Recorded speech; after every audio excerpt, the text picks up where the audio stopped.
Major Muzaffar গ্রেপ্তার হয়েছেন। শহীদ president Ziaur Rahman হত্যাকাণ্ডের একমাত্র সাক্ষী, একমাত্র অভিযুক্ত ব্যক্তি যিনি জীবিত আছেন, তিনি শেষ ব্যক্তি মুজাফফর। তাকে গ্রেপ্তার করা হয়েছে। আমরা বিশ্বাস করি এটার সুষ্ঠু তদন্ত এবং বাংলাদেশের মানুষ যে ইতিহাস এতদিন ধরে জানেন না সেই ইতিহাস জানতে পারবে। তবে কিছু আশঙ্কাও আছে। প্রথম কথা হচ্ছে, মেজর মুজাফফর বনানী ডিওএইচএস এর ভেতরে তিনি এতদিন ধরে ছিলেন। গত 2 বছর অন্তত শেখ হাসিনা তো নাই। এই যে 2 বছর, এই 2 বছরেও বাংলাদেশে গোয়েন্দা সংস্থা ছিল। তাইলে গেল 2 বছর সেই গোয়েন্দা সংস্থার প্রধান যারা ছিলেন তারা কি করেছেন? তারা কেন তাকে ধরেন নাই? তার যেই বাসার যে লোকেশন, যেখান থেকে ধরা হয়েছে তাকে, সেখান থেকে তারেক রহমান যে বাসায় গুলশানে ছিলেন, খুব বেশি দূরত্ব না, এত কাছাকাছি তার বাবার হত্যাকারী তার পাশে ছিল। কিভাবে ছিল? এই প্রশ্নের উত্তর খুঁজে বের করা দরকার। আমরা এটার জন্য সেনা প্রধান যিনি আছেন, যেহেতু বিষয়টা ডিওএইচএস এর ভেতরে, এটার জন্য সেনা প্রধানকে জিজ্ঞাসাবাদ করা দরকার। সেনা প্রধান আজকে দাড়ি রেখেছে কয়টা, এই জন্য বাংলাদেশের মানুষ সব ভুলে গিয়েছেন। এইভাবে ভুলে গেলে কপালে বিপদ আছে আবারও। এই ওয়াকার সেই ওয়াকার যে কিনা তার সংস্থার ভেতরে, তার বাহিনীর ভেতরে সদস্যদেরকে দাড়ি রাখতে দেয় নাই। দাড়ি রাখতে নিরুৎসাহিত করা হয়েছে। যাদের দাড়ি ছিল, দাড়িওয়ালা মানুষ যে নামাজ পড়ে 5 ওয়াক্ত, তাদেরকে শেখ হাসিনা, রাষ্ট্রপতি, সেনাপ্রধান এই সেনানিবাসের কোনো প্রোগ্রাম হইলে সেখানে তাদেরকে ডিউটিতে রাখা হইতো না। আমার নিজের রিলেটিভ, তার বাবা, আমার ভাই, আমার ভাগ্নে একজন, সে হচ্ছে গিয়ে আপনার ভাতিজা আমার। তো সে হচ্ছে গিয়ে আপনার এই 2000 সম্ভবত 18-19 এরকম কোন একটা ইয়েতে আপনার কুচকাওয়াজের দিন তার বাবা এসছে, আমার সেই চাচতো ভাই, সে এসছে তার চোখের অপারেশন করানোর জন্য। সারাদিন কোয়ার্টারের ভেতরে তাদের ওই বাসায়, তার ওই ইয়েতে বাইরে দিয়ে তালা দিয়ে রাখা হয়েছে। তালা দিয়ে রেখে একজন সদস্যকে বাইরে রাখা হয়েছে, যদি তার কিছু প্রয়োজন হয় সে এনে দিবে, নিয়ে দিবে, কিন্তু তাদেরকে ঘর থেকে বেরোতে দেবে না। একমাত্র অপরাধ, আমার ওই ভাইয়ের মুখে দাঁড়িয়ে আছে, তিনি তাবলিগ করেন, কপালে দাগ আছে, এই জন্য তাকে এইভাবে রাখা হয়েছে। এটাই ঘটেছে এই গেল 15 বছর পিলখানা, এই আপনার সেনানিবাসে। যাদের নাচ গান, রাতের বেলা সেনাবাহিনীর এই কি বলে এটা, ক্লাবগুলোতে আপনার মদ নারী নিয়ে তারপরে করতো, তাদেরকে বিভিন্ন গুরুত্বপূর্ণ পদে রাখা হইতো। নামাজ রোজা করা, দাড়ি রাখা, এটাকে ভীষণ রকমের অপরাধ মনে করা হইতো। এটাই গেল 15 বছর এভাবে ঘটেছে। সো সেই ওয়াকারই তো এই ওয়াকার। এই ওয়াকার 24-এর পরেও আওয়ামী লীগের প্রতিটা মানুষকে পালিয়ে যেতে এই ওয়াকার সহায়তা করেছে। এই যে কয়দিন আগে শিরিন শারমিনকে দেখলেন না, আটক হয়েছে, এই শিরিন শারমিন, এই ওয়াকার তাকে এতদিন ধরে শেল্টার দিয়ে সেনানিবাসে ছিল, তিনি খোঁজ নিয়ে দেখেন। সো সেই ওয়াকারকে জবাব দিতে হবে তিনি এইখানে এতদিন কিভাবে ছিলেন। আমার কাছে থাকা যে তথ্য, তিনি কলকাতায় আপনার 1981 সালে তিনি চলে যাওয়ার পর 96 পর্যন্ত তিনি ভারতে ছিলেন, এবং 96 পর্যন্ত ভারতে থাকাকালীন তিনি 2টা নাম ব্যবহার করেছেন, একটা বিপ্লব সরকার আর একটা হচ্ছে জয় ব্যানার্জি। এই 2 নামে তিনি বাংলাদেশে আসা যাওয়া করেছেন। এরপরে 96 সালে শেখ হাসিনা ক্ষমতায় আসার পর ভারত তাকে বাংলাদেশে দিয়েতে, যাও তুমি, আর কোনো সমস্যা নেই। সে দিব্যি বাংলাদেশে থেকেছে, খেয়েছে, কোনো সমস্যা হয়নি এখনো পর্যন্ত। 5 তারিখের পরের 2 বছরও তিনি বাংলাদেশে থাকলো।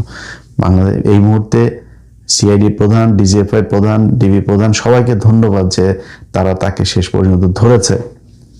এখন তার বিচার, এই বিচারটা আমি মনে করি না এত সহজ হবে করাটা। কারণ হচ্ছে তিনি এই পিলখানা হত্যাকাণ্ডে আপনার ডক্টর ইউনূসের সময়ে একটা স্বাধীন তদন্ত কমিশন গঠন হইল, সেটা তদন্ত করলো, রিপোর্টটা প্রকাশ করতে দেওয়া হলো না, সেই রিপোর্ট অনুযায়ী কোনো কাজও করতে দেওয়া হয় নাই। কারণ কি? কারণ হচ্ছে ভারত পিলখানা হত্যাকাণ্ডের সাথে জড়িত ছিল। আজকে মুজাফফর যে হত্যাকাণ্ডের কারণে তাকে গ্রেপ্তার করা হয়েছে, সেই জিয়াউর রহমান হত্যাকাণ্ডের সাথে ভারত সরাসরি জড়িত ছিল। এই কারণে তাকে এই বিচার করা এত সহজ হবে না। জেনারেল এরশাদ, তিনি জেনারেল মঞ্জুকে তার সময় খুব তড়িঘড়ি করে তারপর জেনারেল মঞ্জুকে হত্যা করা হলো। কারণ কি? জেনারেল মঞ্জু সবকিছু জানতেন, কিভাবে কি হয়েছে সেটার সাথেও ভারত জড়িত, তার হত্যার সাথেও ভারত জড়িত। অতএব এই ভারত জড়িত থাকার যে জায়গাগুলো, এই জায়গাগুলোকে ফাইন্ড আউট করতে গেলে নানান ধরনের সমস্যা আসবে। এখন আমরা শুনছি যে মুজাফফরকে সম্ভবত তাকে 24 ডিভিশনে পাঠানো হচ্ছে। কারণ 24 পদাতিক ডিভিশনে সে কর্মরত ছিল, এই জন্য তাকে সেখানে নিয়ে তারপরে কোর্ট মার্শাল করতে হবে, সেনা আইনে বিচার হইতে হবে। সেনা আইনে বিচার হইলে কি হবে? তারে আপনি বিদ্রোহের জন্য বিচার করবেন। কিন্তু এটা শুধু একটা বিদ্রোহের ঘটনা না, এটার সাথে বাংলাদেশের অনেক ইতিহাস জড়িত। তাকে রেখে আমি মনে করি যে একটা স্বাধীন একটা কমিটি তৈরি করা দরকার, যেটা একদম সার্বজনীন একটা কমিটি হবে। এটা করে তারপরে তাকে দিয়ে ইতিহাসের কোন কোন জায়গায় কোন কোন ঘটনার সাথে সে জড়িত, ভারত কিভাবে কেন তাদেরকে দিয়ে জিয়াউর রহমানকে হত্যা করিয়েছিল, এরপরে কি ঘটেছিল, মঞ্জুকে কিভাবে হত্যা করা হলো, কেন হত্যা করা হলো, এরশাদের সাথে এতদিন ভারতের কি কি ডিল ছিল, এরশাদকে দিয়ে কি কি করানো হয়েছে, এই পুরো ইতিহাস তাকে দিয়ে খুঁজে বের করা সম্ভব। যে কারণে এই ঘটনাটা শুধুমাত্র জিয়াউর রহমান হত্যাকাণ্ড কিংবা ওই সেনা বিদ্রোহ হয়েছিল ওই দিন 30শে মে, শুধু এটার মধ্যে সীমাবদ্ধ থাকলে হবে না। এটার জন্য আমি মনে করি তারেক রহমানকে আরো বেশি কি বলবো যে দায়িত্বশীল এবং সতর্কভাবে পদক্ষেপ নিতে হবে। আজকে সকালে দেখলাম যে তারেক রহমান আমার দেশ পত্রিকা একটা নিউজ করেছে, সেখানে তারা পররাষ্ট্র মন্ত্রণালয়ের একজন ঊর্ধ্বতন কর্মকর্তার উদ্ধৃতি দিয়ে বলেছেন যে তারেক রহমান ভারত সফরে যাচ্ছে না। আমার জন্য আজকের দিনের সবচাইতে সুন্দর, সবচেয়ে খুশির খবর হচ্ছে এটা। তারেক রহমান যদি ভারতে না যায়, এটা বাংলাদেশের জন্য, তারেক রহমান না বাংলাদেশের জন্য যেই জায়গায় ভারতকে প্রয়োজন আছে তার অল্টারনেটিভ রাস্তা খুঁজে বের করা দরকার এবং ভারতের সাথে সর্বোচ্চ সংকীর্ণতা দেখানো দরকার। তারেক রহমান যাবেন না, এটাও আমার কাছে খুবই সুখবর, এই দেশের জন্য একটা ভালো খবর। তো তারেক রহমান ভারতের সাথে করছে, মুজাফফরকে ধরেছে, 111-এর কুশীলব অনেককে ধরেছে। তার কাছে অনুরোধ থাকবে বিডিআর এর পিলখানার হত্যাকাণ্ডকে কেন্দ্র করে যারা জড়িত ছিল তাদেরকে গ্রেপ্তার করা, এবং যে নিরীহ বিডিআর সদস্যরা এখনো পর্যন্ত জেলখানায় আছে, প্রায় 450 মানুষ, তাদেরকে বের করে দেয়া। তাদের একটা বেঞ্চ গঠন করার জন্য তাদের শুনানি করা যাচ্ছে না। অতএব সরকারের কাছে অনুরোধ থাকবে বেঞ্চটা দ্রুত গঠন করে তাদের শুনানির ব্যবস্থা করে তাদেরকে ছেড়ে দেয়া। অনেকের 10 বছর আগে তার সাজার মেয়াদ শেষ হয়েছে, সেই মানুষগুলো এখন পর্যন্ত জেলখানায় আছে, তাদের প্রতি একটু সদয় হন। আপনার এই মুজাফফরকে আটকের সাথে ওইটার সাথে সম্পৃক্ত, কারণ ওইটাও ভারত ঘটিয়েছে, এইটাও ভারত।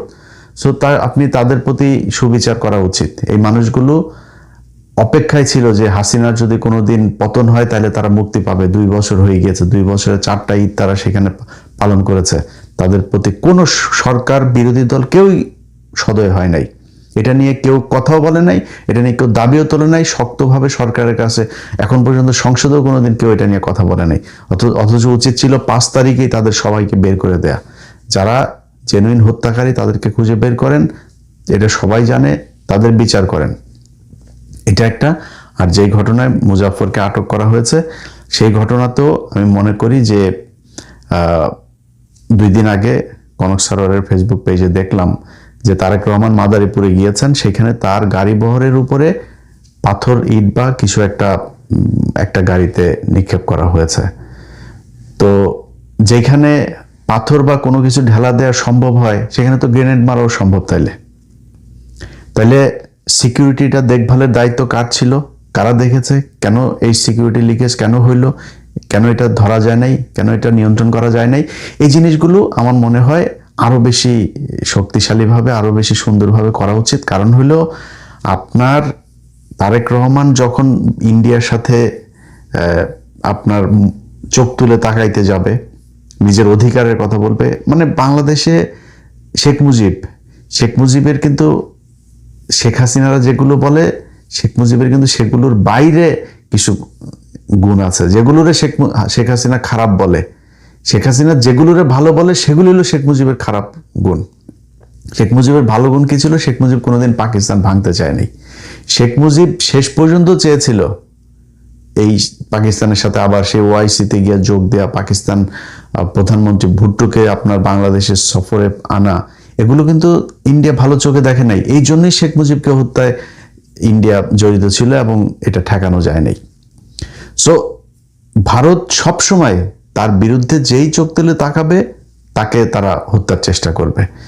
তারেক রহমানকে এরকম কোনো কিছু করলে আমি অবাক হব না।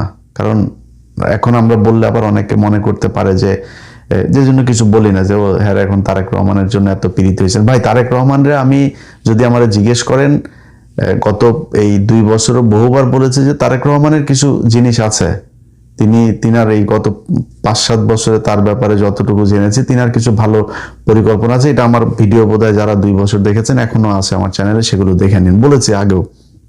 কিন্তু তার আশপাশের কিছু লোকজন এখন ওই যে জাহেদ মায়েদ এগুলোর এই করা হয়েছে, তো এগুলো আমার কাছে ভাল লাগে না। এবং নির্বাচনের আগে তারা যেভাবে কথা বলেছে সেগুলোর বিরুদ্ধে আমি সরাসরি জামাতের পক্ষে অবস্থান নিয়েছি। তাদের কারণে, এটা আমার সমস্যা নেই, তাদের সমস্যা। তাদের আমাকে জানানো উচিত যে আমরা এই কারণে করেছি। আমি তাদের কাছে আমার এত মাপ চাওয়ার কিছু নেই, তাদের তেল মারার কিছু নেই। তারপরেও তারেক রহমান এখন প্রধানমন্ত্রী এবং এই নির্বাচনের পরে যে পদক্ষেপগুলো নিচ্ছে, এই পদক্ষেপগুলোর কারণে তারেক রহমানকে আমি সাপোর্ট করি এবং আমি চাই তারেক রহমান সারা জীবন ক্ষমতায় থাকুক, আমার কোনো সমস্যা নাই। এখন এই মুহূর্তে যদি তারেক রহমান মনে করেন জামাত ইসলাম, তারা এত ছাড় দিচ্ছে কেন? তারা ছাড় দিচ্ছে কারণ তারা জানে যে এই মুহূর্তে যদি নাকি আমরা বিএনপিকে আওয়ামী লীগের সাথে মিশতে দেই তাহলে এই দেশটা আবার সেই ইন্ডিয়ার পেটে যাবে। সো তার চেয়ে বেটার আমরা বিরোধী দল থাকি, তারেক রহমান ক্ষমতায় থাকুক। এই জন্য তারা ছাড় দিচ্ছে। অনেক কিছুতেই বিরোধী দলের যেই রিয়েক্ট করা দরকার যেভাবে, তারা সেটা করে না।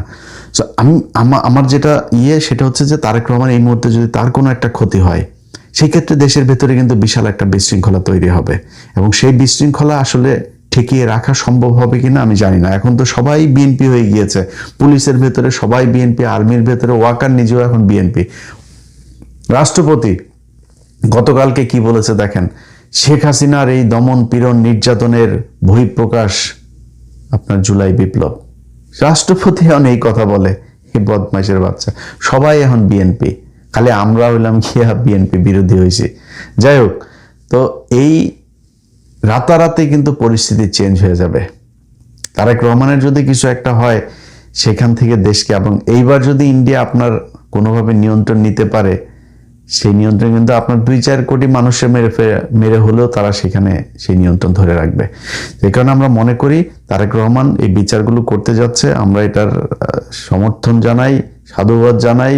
আমাদের পক্ষ থেকে কিছু করণীয় থাকলে সেটা করতেও চাই, সব দিক থেকে সমর্থন দিতে চাই, কিন্তু করতে হইলে শক্ত হয়ে, মাজা কোমর শক্ত করে তারপরে করতে হবে। নিজের নিরাপত্তা দেখতে হবে এবং ভারতের সাথে আমাদের এই পর্যন্ত 1971 সালের আগ থেকে এই পর্যন্ত কি ঘটনা, কিভাবে এই যে মেজর মুজাফর, সে নিজে আপনার ছিল, আপনার রক্ষী বাহিনীর সদস্য ছিল, সে রক্ষী বাহিনীর প্রথম কমিশন পাওয়া অফিসার, সে রয়ের সদস্য ছিল। সো এই মেজর জেনারেল মঞ্জুরকে কেন হত্যা করা হইলো, এরশাদের সাথে কি ছিল, সব বিষয়গুলো একদম 71 থেকে এই পর্যন্ত সব জিনিসগুলো আমার মনে হয় এই জাতির সামনে তুলে ধরা উচিত। সো সেটা আমার বিশ্বাস যে তার বিচার প্রক্রিয়াটার মধ্য দিয়ে এই জাতি সেই ঘটনাগুলো জানবে এবং ভারতের মুখোশ আরো একবার তারেক রহমান এই জাতির সামনে প্রকাশ করবে। আল্লাহ হাফেজ।